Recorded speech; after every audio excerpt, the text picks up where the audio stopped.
बिस्मिल्लाहिर्रहमानिर्रहीम। आज हमारा चैप्टर है अंग्रेज़ों के वफ़ादार और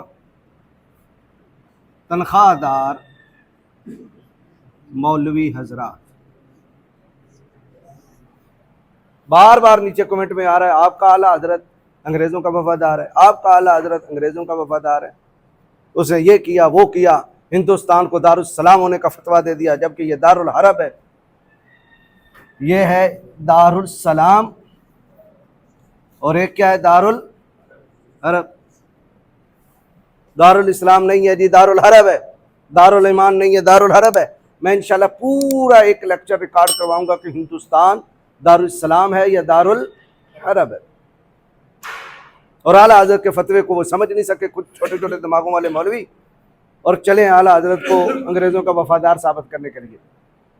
अब हमने ये साबित करना है इन्हीं की किताबों में से, किताबें भी इनकी, हवाले भी इनके, तहरीरें भी इनकी, जुबान मेरी है बात उनकी, जुबान मेरी है बात उनकी। भी हम तज़किरा खैर करेंगे कि भाई जो मौलवी हजरात तनख्वाहें लेते रहे हैं, वफादार रहे हैं, वो कौन कौन से थे, वो जुब्बा व कुब्बा वाले साहबजादगान। ठीक है, आज उनका हम तारुफ करेंगे, फिर पता चलेगा ना कि उन्होंने तनख्वाहें किस मद में ली हैं, अंग्रेज को क्या मफाद था उनसे। ठीक है, हाँ, इकबाल ने कहा ना, ये हजरत देखने में सीधे साधे भोले भाले हैं, ये हजरत देखने में सीधे साधे भोले भाले हैं। ठीक हो गया। हाँ, सबसे पहली मौलवी,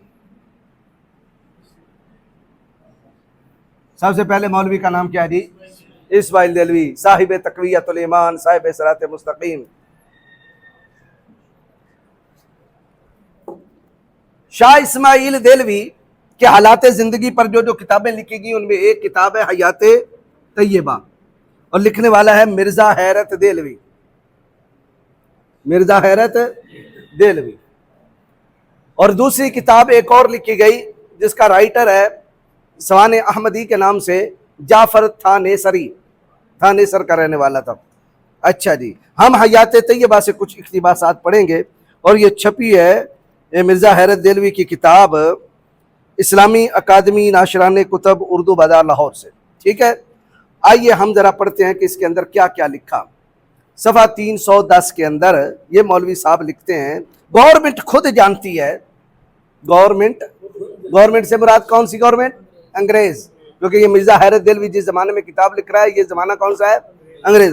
गवर्नमेंट खुद जानती है, यानी अंग्रेज जानते हैं कि इसकी सल्तनतों की बरकत से, इसकी सल्तनत की बरकतों से फिरका अहले हदीस ने किस कदर तस्लीम कर लिया, यानी हम वाबियों ने अंग्रेजों की बरकतों को तस्लीम किया। ये बड़े बाबरकत है। अंग्रेज क्या है भाई?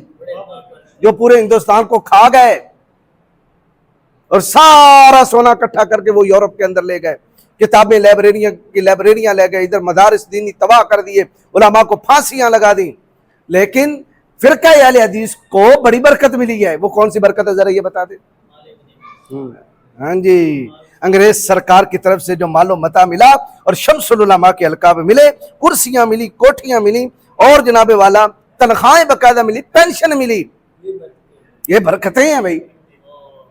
और कंगाल मौलवियों को बड़ी आला मालदार खवातीन के साथ शादियां करवाई गई, जिनमें एक है जी भोपाल की मलकाए भोपाल।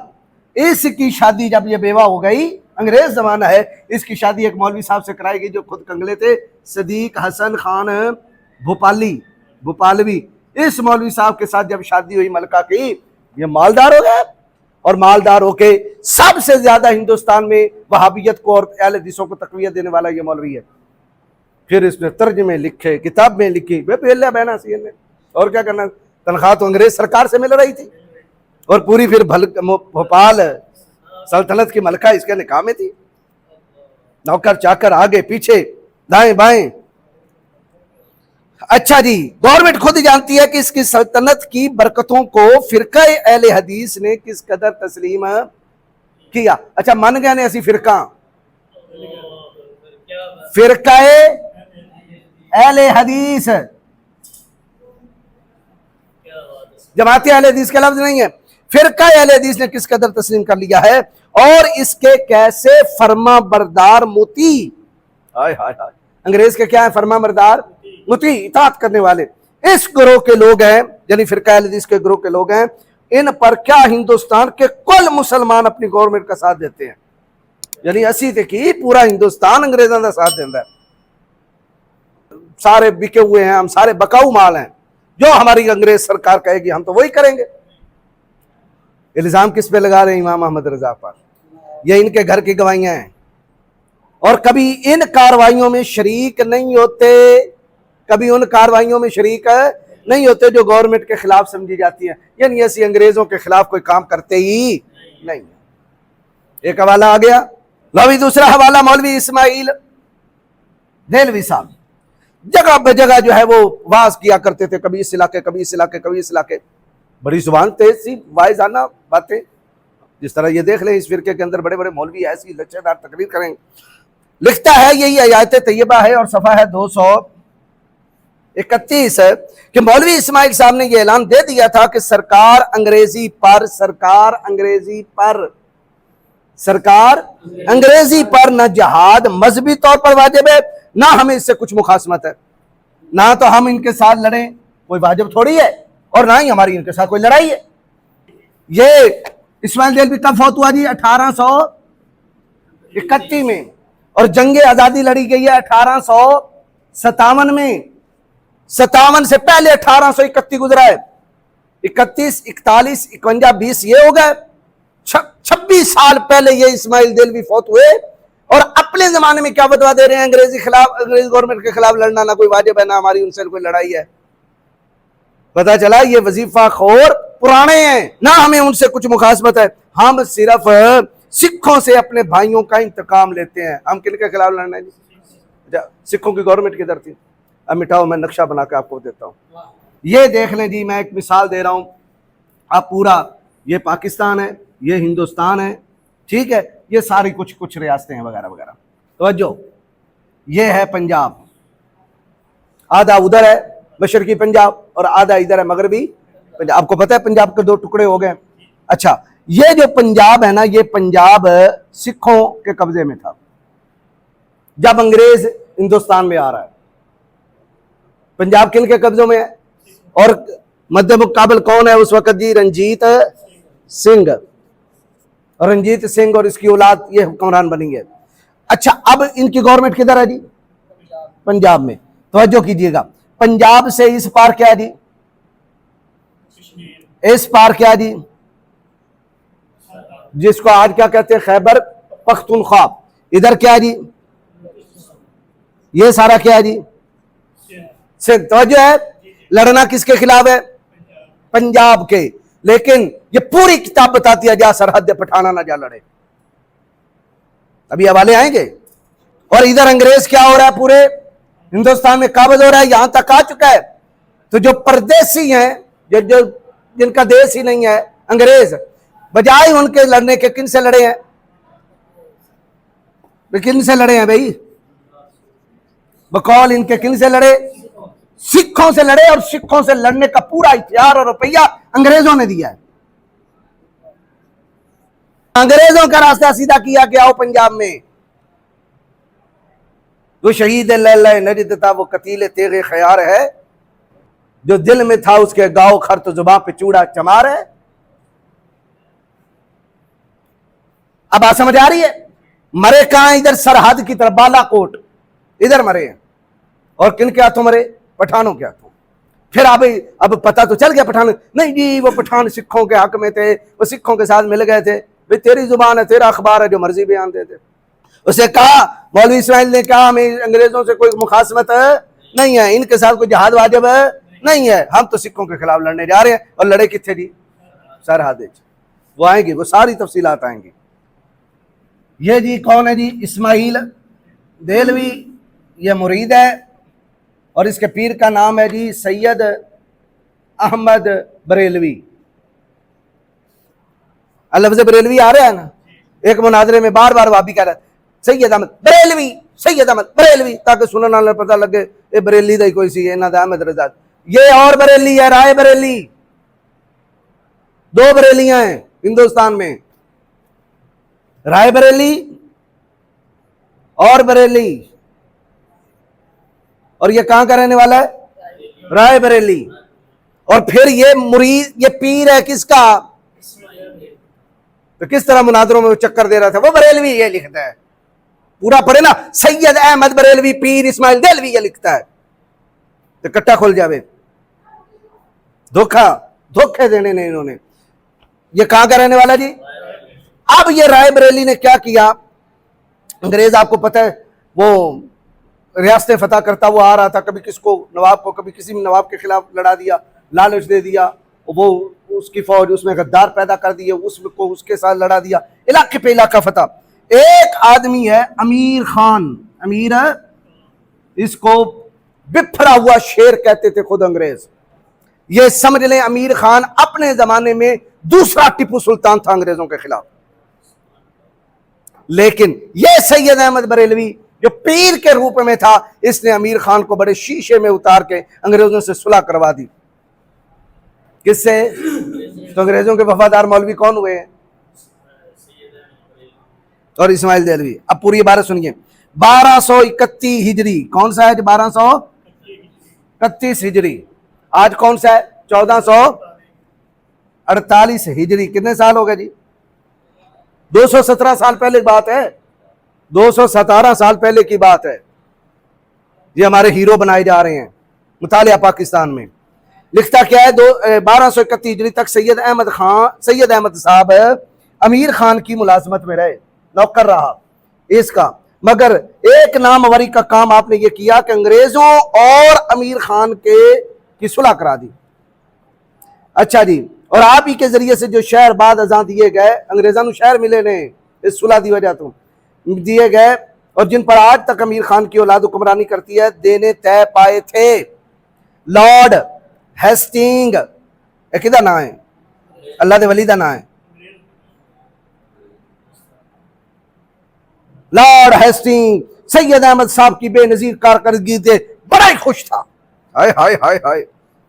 कौन खुश है जी? अंग्रेज खुश था, अल्लाह का वली नहीं।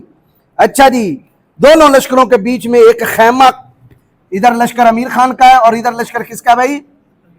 अंग्रेजों का लश्कर है। अंग्रेज और अमीर खान का बीच में एक खैमा बनाया गया, अमीर खान को लाया गया, और इधर अंग्रेजों का जो था लॉर्ड हेस्टिंग, ठीक है, वो लाया गया। और सैयद अहमद साहब ने अमीर खान को बड़ी मुश्किल से, सैयद अहमद साहब ने अमीर खान को बड़ी मुश्किल से शीशे में उतारा है। शीशे में उतारा क्या मुहावरा है भाई? बड़े बड़े ख्वाब बखाए कि ये हो जाएगा, वो हो जाएगा, ऐसा अंग्रेज आपको इनाम कराम देगा। अच्छा जी, और आपने उसे यकीन दिला दिया था कि अंग्रेजों से मुकाबला करना, लड़ना भिड़ना अगर तुम्हारे लिए बड़ा नहीं है तो तुम्हारी औलाद के लिए सिम में कातल का असर रखता है। और कोई फर्क नहीं हो पैना हो अंग्रेजानों, अंग्रेज बड़ी ताकत है, बड़ी शायद जिस तरह आजकल कोई अमेरिका आया के आया, दब जाओ जी। ये काम किसने किया? मुझे बताएं, ये शेरों का काम है कि बुज़दिलों का काम है? अंग्रेजों की कुव्वत दिन ब दिन तरक्की पजीर है, और तमाम कुव्वतें पै दर पै तनज़्ज़ुल करती जा रही हैं। जितनी कौमें अंग्रेजों के खिलाफ है लड़ी हैं, हर एक शिकस्त खा गया है। तुम्हारे बाद फौज को कौन संभालेगा? किनू कह रहे हैं? किसको कह रहा है? अमीर, तुम्हारे बाद फौज को कौन संभालेगा? और अज़ीम शान लश्कर इंग्लिशिया बाद कोई अरबिया का तर्जमा ना कर दे के मुकाबले में कौन मैदान जंग में लाके जमाएगा। ये बातें अमीर खान की समझ में आ गई। ये डरावा दिता है, इन्ना डराया वो बेचारा डर ही गया। तो डरा कौन रहा है? जिसने अपने आप को क्या कहा? सैयद अहमद बरेलवी। किसका पीर है? इस्माइल देलवी का। अच्छा जी, ये बातें अमीर खान की समझ में आ गई थी, और अब वो इस बात पे रजामंद था कि गुजारे के लिए कुछ मुल्क दे दिया जाए। क्या दे दिया जाए जी? उन्होंने कहा चल मेरा सारा मुल्क ले लेना, लॉर्ड हेस्टिंग अंग्रेज ले लेना, लेकिन मुझे थोड़ा सा मुल्क तो दे देना चाहिए ना। ताईर लाहूती उस रिज़्क़ से मौत अच्छी, जिस रिज़्क़ से आती हो परवाज में कोताही। तो इस अमीर खान को उतारने वाला कौन है? ये कौन है? सुन्नी है? मुझे कुछ मुल्क दे दिया जाए तो मैं बाराम बैठूं, आराम नाल जिंदगी बसर कर लूं। अमीर खान ने रियासतों और उनके साथ अंग्रेजों का भी नाक में दम कर दिया था। अमीर खान ने रियासतों और अंग्रेजों का की किता सी नाके च दम किया हुआ था। आखिर एक बड़े मशवरे के बाद सैयद अहमद साहब की कारगुजारी से हर रियासत में से कुछ कुछ हिस्सा देकर अमीर खान से मुआहदा कर लिया। जैसे जयपुर से टोनक दे दिलवाया, भोपाल से सरूंज, इसी तरह मुतफर्रिक परगने मुख्तलिफ रियासतों से बड़ी कीलो काल के बाद अंग्रेजों ने दिलवा के, मिर्जा हैरत दिलवी क्या लिखता है, अंग्रेजों से दिलवा के छोटे छोटे टुकड़े रियासतें मुरब्बे जमीनें दिलवा के बिखरे हुए शेर को इस हिकमत से पिंजरे में बंद कर दिया। कौन है तनख्वाहदार? ये मैं किसी सुन्नी की किताब नहीं पढ़ रहा। मुद्दई लाख पे भारी है गवाही तेरी। ये किताब किन की है? उन्हीं की किताब है। आज के बाद शायद बदल दें। इस्माइल देलवी आ गए जी तबलीग करते हुए किस शहर के अंदर? कलकत्ता। ये कलकत्ता किधर है? बंगाल में। कलकत्ता में है। कलकत्ता में जब मौलाना इस्माइल देलवी साहब ने जिहाद का वाइज फरमाना शुरू किया, किसके खिलाफ जिहाद? सिखों के, बकौल है सिखों के, और सिखों के मजालिम की कैफियत पेश की, तो एक शख्स ने दरियाफ्त किया, आप अंग्रेजों पर जिहाद का फतवा क्यों नहीं देते? तो आपने जवाब दिया, एक शख्स ने दरियाफ्त किया, आप अंग्रेजों पर जिहाद का फतवा क्यों नहीं देते? भाई सिखों के खिलाफ आप तो फतवा दे रहे हैं और फौज तैयार कर रहे हैं, अंग्रेजों के खिलाफ क्यों नहीं करते? अब अंग्रेज नासिर पुत्र सन, वो भी तो दुश्मनाने दीन है, ये भी दुश्मनाने दीन है। आगे क्या लिखा? आपने जवाब दिया, यानी मौलवी इस्माइल साहब ने जवाब दिया, इन पर जिहाद किसी तरह वाजिब, हाँ जी, एक तो इनकी रैयत है, अखे जी इन्ना तो वाजिब नहीं, असी तो हैं रियाया। हम क्या हैं जी? हम रियायत में हैं। और दूसरा, हमारे मजहबी अरकान के अदा करने में वो जरा भी दस्तंदाजी नहीं करते। हम नमाज पढ़े वो कुछ नहीं कहते, अजानें पढ़े कुछ नहीं कहते, तलावतें करें कुछ भी नहीं कहते, हम उनके खिलाफ क्यों लड़े? अब जो आला हज़रत को कहते दारुल सलाम क्यों कहा, दारुल अरब क्यों नहीं कहा? लगाओ इस्माइल देलवी पर फतवा, इसने क्यों नहीं दारुल अरब कहा? आला हज़रत तो बाद में आएंगे ना, आला हज़रत ने क्यों कहा है वो तुम्हारी छोटी खोपड़ियों में नहीं आया, वो इंशाल्लाह मैं पूरा समझाऊंगा क्यों कहा है।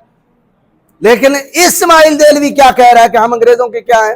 रियाया हैं। दूसरा, हमारे मजहबी अरकान के अदा करने में वो जरा भी दस्तंदाजी नहीं करते, हमें इनकी हुकूमत में हर तरह की आजादी है।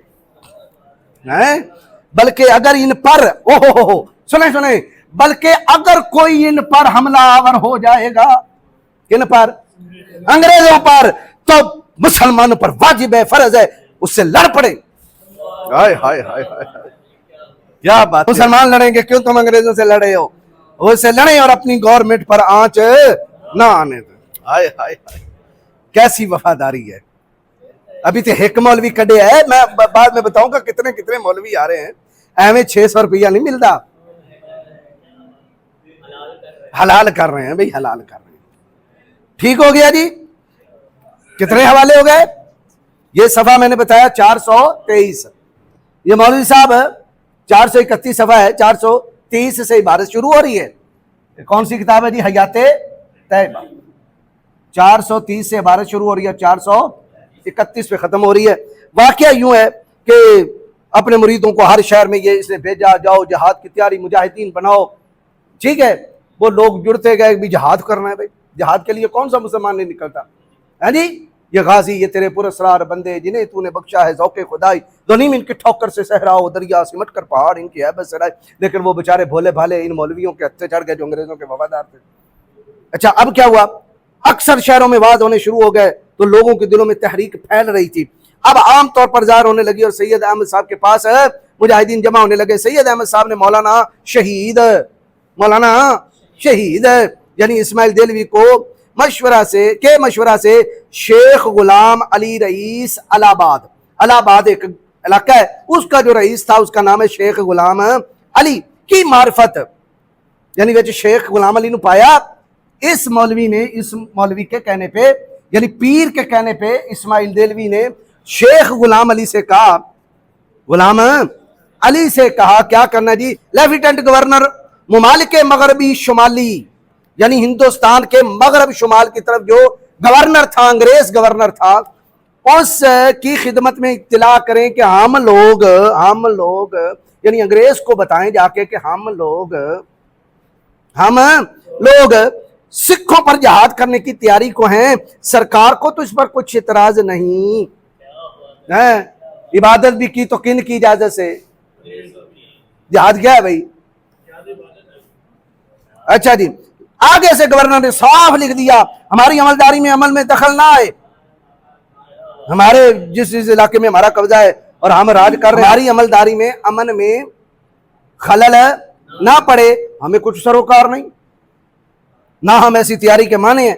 ये तमाम बयन बयन सबूत साफ साफ इस अमर पर दलालत करते हैं कि यह जहाज सिर्फ सिखों के लिए ही मखसूस था। सरकार अंग्रेजी से मुसलमानों को हरगिज हरगिज कोई मुखासमत नहीं थी। सानू अंग्रेजाना कोई झगड़ा है ही नहीं। अब अंग्रेजों के वफादार कौन निकले, ये घर जाके पढ़ लीजिएगा जी। लो भाई, अब बागी मिटाइए जी, मिटाइए मिटाइए, अभी और गवाहियां बड़ी हैं। अब मेरे हाथ में किताब है तज़किरतुर रशीद,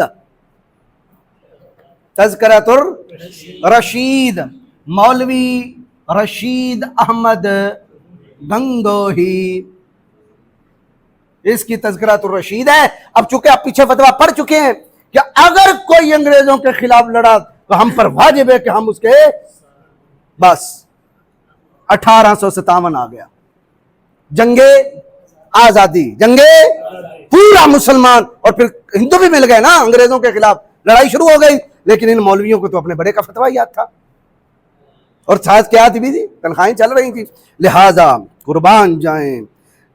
ऊपर हेडिंग ही मौलवी साहब ने क्या दिया है, तज़किरतुर रशीद लिखने वाला है आशिक इलाही मेरठी, क्या लिखता है, अल्जाम में बगावत, अल्जाम में बगावत। हम इसको कहते हैं मुसलमान, इस जंग को क्या कहते हैं, जंगे आजादी। अंग्रेज इसको क्या कहते हैं, बगावत।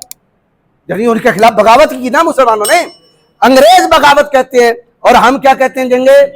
और अंग्रेज एक और नाम भी देते हैं, वो क्या है जी, गदर, गद्दारी। लिहाजा जिस मौलवी और तारीख दान की और सेकुलर जिस आलिम की किताब या मौलवी की या शख्सियत की किताब में अगर जंगे आजादी ना लिखा हो बगावत और गदर, समझ लेना ये अंग्रेज का टाउट है। हम मुसलमान इस जंग को क्या कहते हैं और वो क्या कहते हैं, बगावत और गदर। अब ये मौलवी साहब क्या लिखते हैं, अल्जाम में बगावत, यानी हमारे मौलवियों ने तो कुछ नहीं किया था, बस बात बदलों ने हमारे पर इल्जाम लगा दिया कि हमने अंग्रेजों के खिलाफ बगावत कर दी है। हाय हाय, हम तो बड़े शरीफ सादे साहब, हम तो हाजी नमाजी तबलीगी कुछ भी नहीं कहने वाले। बात समझ आ रही है? मैं बताता हूं कुछ नहीं कहने वाले, अंग्रेजों के खिलाफ कुछ नहीं कहने वाले। मुसलमानों के खिलाफ इन्होंने क्या किया, यह है जी सफा तज़किरतुर रशीद, सफा है 73। क्या लिखा जी, ये जब 1857 में जगह पर जगह मुसलमान अंग्रेजों के खिलाफ उठ खड़े हुए तो गंगोह से भी उठे, नालौता से भी उठे, थाना बूंद से भी उठे, दिल्ली से भी उठे, हर जगह से मुसलमान उठे। ये क्या लिखते हैं, रमजान 1273 हिजरी यानी मई 57 का वो तूफान जिसके तसव्वुर से रोंगटा खड़ा होता है। हिंदुस्तान क्या बल्कि दुनिया भर में ऐसा मशहूर मारूफ है कि शायद दूसरा ना हो। सल्तनत मुगलिया का आखिरी दौर और लबरेज हो जाने वाले पैमाना शाही का पिछला मंजर, यानी बदनसीब खानमा, बर्बाद बहादुर शाह जफर। मुसलमानों के खिलाफ अल्फाज देखिए, बहादुर शाह जफर को क्या कहा, बर्बाद खानमा। बादशाह दिल्ली का वो बिलाखेज सामा था जिसमें कारतूसों में चर्बी लिपटने जाने की झूठी अफवाह उड़ी और गदर बर्पा करने की लफ्ज बोले जी, गदर बर्पा, गद्दारी ही किनके खिलाफ, गदर बर्पा करने के छुपे खुले मजमों में चर्चे शुरू हुए थे। तबाह होने वाली रियाया की नहूसत तकदीर ने उनको जो कुछ भी सुझाया उसका उन्होंने नतीजा देखा और उसकी नस्ल देख रही है। जिनके सरों पर मौत खेल रही थी उन्होंने कंपनी यानी अंग्रेज, कंपनी से मुराद क्या है, ईस्ट इंडिया कंपनी के अमनो आफियत का जमाना कदर की नजर से नहीं देखा। कौन सा जमाना जी, अमन का। जी अमन वाले ने तो फसादी कौन है जी, बहादुर शाह जफर। ओ कार वाले लुटे गए, ओ कहीं है फसादी, तो डाकू की होगा जी, अमन वाले हो गए। और अपनी रहमतिल गवर्नमेंट हाय हाय हाय, मैंने तो पढ़ दिया मेरा रहम आ रहा।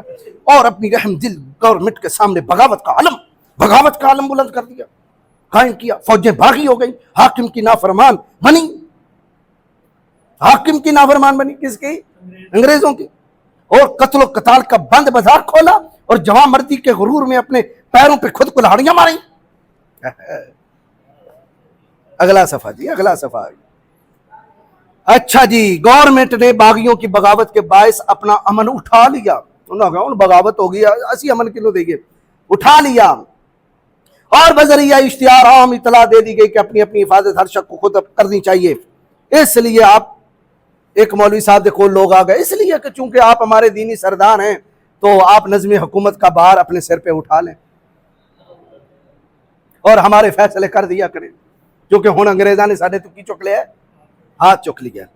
ये 74 सफ़े पे आगे से इन्हीं अयाम में इधर की हो रही है जी जंगे, तो अब जगह जगह इन्हीं अयाम में। अब सुनो कड़े कड़े मौलवी अंग्रेजों की तरफ से लड़े हैं, ये बहादुर हैं यार, गाजी हैं। आप इन्हें गाजी नहीं कहते, ये शहीद अंग्रेज हैं।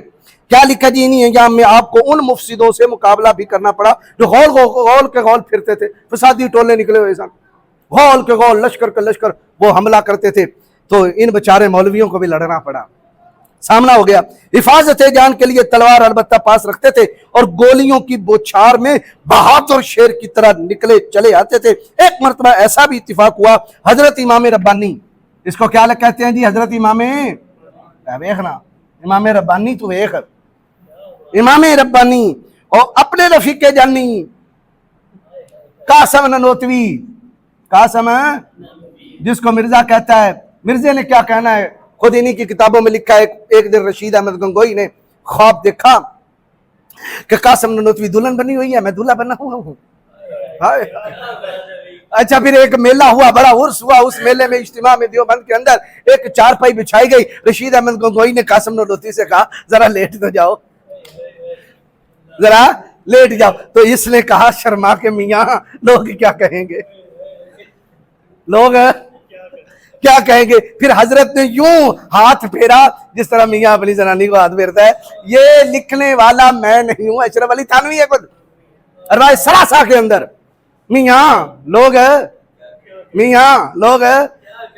इमाम रब्बानी और रफीके जानी। हाय हाय, लफ्जों पे गौर कीजिए। मौलाना कासिमुल उलूम और तबीबे रूहानी आला हजरत, हम इमाम अहमद रजा खान को कहें आला हजरत।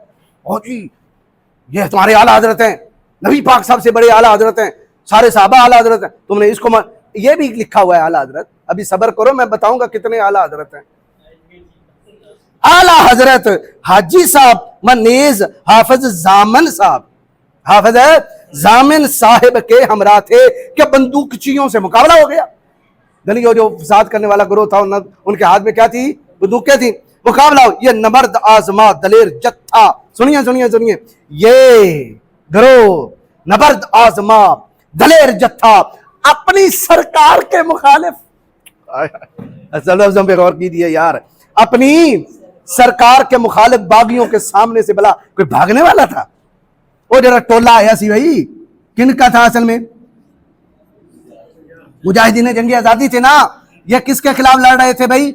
अंग्रेज के खिलाफ। इन मौलवियों ने देखा मुजाहिदीन आ गए ज्यादा, ये तो डट गए अपनी अंग्रेज खिलाफ के दुश्मनों के आगे। क्या मिल रही है भाई? तनख्वाहें मिल रही है, सामने से कोई भागने या हट जाने वाला ना था। इसलिए अटल पहाड़ की तरह बराजमा कर डट गया और सरकार पर जानसारी के लिए तैयार हो गया। सरकार पर, अंग्रेजी सरकार पर जान देने के लिए तैयार हो गया। अल्लाह रे शुजाअत, हाय हाय बहादुरी, अल्लाह रे शुजाअत और जवां मर्दी कि जिस हौलनाक मंजर से शेर का पित्ता पानी और बहादुर से बहादुर का जेरा आब हो जाता है। अब वहां चंद फकीर हाथों में तलवारें लिए जम्मे गफीर बंदूकचियों के सामने ऐसे जमे रहे कि गोया जमीन ने पांव पकड़ लिए हैं। चुनाचे आप पर फैरें हुई, यानी मुजाहिदीन ने क्या किया? इन मौलवियों फैर मारे। जब फैर मारे ना और तलवारें बंदूकचियों के सामने ऐसे जमे रहे, गोया जमीन ने पांव पकड़ लिए। चुनाचे आप पर फैरें हुई और हजरत हाफिज जामिन साहब जेरे नाफ नीदू थले गोली लगना कल्टी हो गए, शहीद हो गए। भाई हाँ जी, मुजाहिदीन क्या है जी? बागी। मुजाहिदीन क्या है? गद्दार। और खुद क्या है? अंग्रेज के वफा। और हाफिज अहमद साहब शहीद हो गए। हाय हाय हाय। सवा 74 और 75। अच्छा जी, आगे चलिए जी। जब ये जंग खत्म हो गई, हर जगह पे अंग्रेजों ने कब्जा कर लिया। अक्सर में मुखबरियां की इन मौलवियों ने, फलां जगह पे मुजाहिदीन का टोला। और मैं कभी वो बगावत जिसको ये कहते हैं, जंग आजादी की जो जंग कुचली गई और जो मुजाहिदीन को कत्ल करने वाले, वो कौन कौन से चेहरे हैं, इंशाल्लाह वो सारे मैं सामने लाऊंगा। अच्छा चलिए जी, जंग अब हो गई खत्म। हर तरफ क्या हो गया? अंग्रेज का कब्जा। और मुजाहिदीन क्या हो गए? गिरफ्तार। अब सुनिए, जब बगावत और फसाद का किस्सा शुरू हुआ, रहमदिल गवर्नमेंट, रहमदिल गवर्नमेंट की हुकूमत ने दोबारा गलबा पाकर बागियों की सरकोबी शुरू की। तो जिन बुज़दिल मुफसिदों को सिवाय इसके अपनी रिहाई के कोई चारा न था, झूठी सच्ची तोहमतों और मुखबरी के पेशा से सरकारी खैर खा अपने आप को जाहिर करें, उन्होंने अपना रंग जमाया और इन गोशा नशीन हजरात पे बगावत का इल्जाम लगा दिया। जबकि ये तो अब वफादार थे, और क्या लगा दिया कि ये भी क्या हैं? बागी हैं। शोधे मस्कीन बेचारे फंस गए। ठीक हो गया। और ये मुखबरी के थाने के फसाद में असल रसूल यही लोग हैं, और शामली की तहसील पर हमला करने वाला यही गिरोह है। बस्ती की दुकानों को छप्पर इन्होंने तहसील के दरवाजे पर जमा किए और उस पर आग लगा दी, यहां तक कि जिस वक्त आधे कवार जल गए। इन्हीं आग और अभी आग बुझने भी ना पाई थी कि इन नडर मुल्लानों ने जलती आग पर कदम बढ़ाए और भड़कते हुए शोलों पर घुस कर खजाने सरकार को लूटा, वगैरह वगैरह वगैरह वगैरह। बेचारे यहाँ इल्जाम लग गए। और ये इल्जाम लग के किन के पास आया जी? अंग्रेजी अदालतों, कचहरियों में इल्जाम लग गया। किन किन मौलवियों पर? कासिम नरोती वगैरह वगैरह, और भी बड़े हैं। मियां बीवी पे इल्जाम लग गया, आशिको माशूक पर इल्जाम लग गया कि ये किन के खिलाफ हैं? अंग्रेजों के। अब क्या हुआ? हर चंद के ये हजरात हकीकतन बेगुनाह थे। हाँ जी, तुझे हमारे मौलवी अंग्रेजों के खिलाफ लड़े। पढ़ अपनी किताबें, तू पता नहीं कहां भूला फिरता है। हम ये हर चंद के ये हजरात हकीकतन बेगुनाह थे। ये सफा 79 है, सफा 79। ये मैंने कोई छापी नहीं है किताब, ये इदारतुल इस्लामिया लाहौर से छपी है और कराची से छपी है। अदारा इस्लामियात इन्हीं का है। बात समझ आ रही है?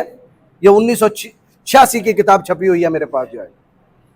अच्छा जी, मगर दुश्मनों की यावा गोई से हर चंद के ये हजरात हकीकतन बेगुनाह थे, मगर दुश्मनों की यावा गोई ने इनको बागी व मुफसिद और मुजरम और सरकारी खतावार ठहरा रखा था, इसलिए गिरफ्तारी की तलाश थी। रिपोर्टां जो पहुंच गई अंग्रेज ने पूरे हिंदुस्तान में के फसादी इकट्ठे किए जाए। तो फसादी, उसने तो फसादी कहना था, इकट्ठे किए। किसी ने रिपोर्ट दे दी ये भी फसादी है। ये तो बेचारे बड़े छोटे सी, ये तो अंग्रेज के वफादार थे, बेचारों पे इल्जाम लग गया, बेचारे फंस गए। खरबूजे वाले नस गए, तो छिलना वाले फंस गए। ठीक है, ये इन्होंने तो बेचारे छिल्लड़ भी नहीं थे इनके पास, ये बेचारे वैसे ही फंस गए। अच्छा, इसलिए गिरफ्तारी की तलाश थी। क्या तलाश थी? गिरफ्तारी की। मगर हक ताला की हिफाजत बरसर थी, इसलिए कोई आंच ना आई। और जैसा कि आप हजरात अपनी मेहरबान सरकार के दिली खैर खाते। अब बार बार मेहरबान रहम दिल किसको कहा जा रहा है? अच्छा जी, ताजीस्त खैर खा ही साबित रहे। ताजीस्त, ये मौलवी आशिक अली कह रहा है ताजीस्त किसको कहते हैं? पूरी जिंदगी अंग्रेजों के क्या रहे ये। और ये फौत हुआ है 1905 में, और ये फौत हुआ है कोई 82-83 में, 1882-83, अब मुझे डेट याद नहीं है। ये पूरी जिंदगी अंग्रेजों का क्या रहा, और ये पूरी जिंदगी क्या रहा, और इल्जाम आला हजरत पे देते हो। बड़ी इबारतें हैं, लेकिन एक इबारत पढ़ के तज़किरा खैर को कंप्लीट कर दिया जाए। खैर है तज़किरा के शर है? शर। चलें जी, गिरफ्तारी व हवालात व रिहाई व बरात, सफा 80 पे क्या लिखा? जो जनाबे वाला ये मौलवी साहब तो गंगो आए वापस, और इधर अफवाह क्या उड़ी थी इस मौलवी साहब को क्या किया जाए? गिरफ्तार किया जाए। अब मौलवी साहब बोला, इस मौलवी साहब ने जुमला क्या बोला? हाय हाय हाय, यही तो जुमला सुनाना चाहता था।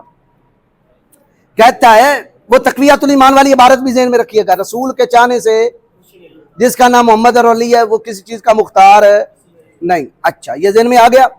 नबी के बारे में इनका ख्याल ये है। अंग्रेजों के बारे में मौलवी साहब का ख्याल क्या है?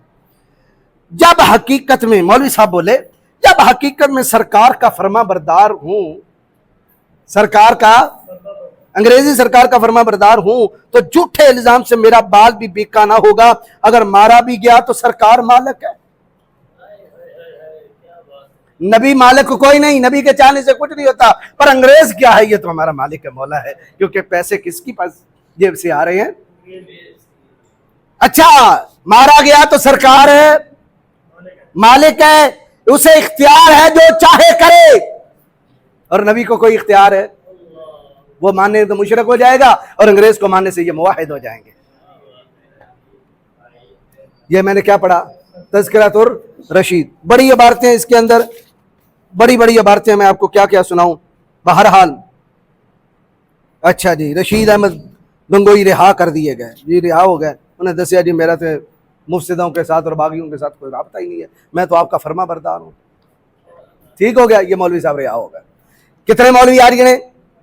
इस्माइल देलवी, रशीद अहमद है, अभी अशरफ अली थानवी भी आएगा, अभी और भी मौलवी आएंगे, फिर दूसरी तरफ के भी मौलवी आएंगे, अहले हदीसों के भी। फिर मैं आखिर में बताऊंगा कि बताइए अंग्रेज के वफादार कौन है। फिर आला हजरत की बातें निकालूंगा। देख लें इल्जाम किस वली पे लगाया इन्होंने, किस मर्द मुजाहिद पे लगाया, कि जो मर्द मुजाहिद आला हजरत के जमाने में ये खत्तों पे टिकट लगा के खाते जाते हैं ना। ये बताइए, ये खत्तों का जमाना हमने तो देखा, आपने भी देखा है। ये खाता लगा, ऊपर क्या लगती हैं भाई? टिकटें, टिकटें लगती है ना, टिकटें लगती है तो फिर वो खत जाता है। आला हजरत का जमाना चूंकि अंग्रेजी जमाना था, वो अंग्रेज बादशाह की टिकटें लगती थी। आला हजरत जो भी टिकट लगाते थे, बादशाह की तस्वीर पुट्ठी लगाते थे। अंग्रेजी बादशाह की तस्वीर, उसका सिर थल्ले तो धौन उत्ते,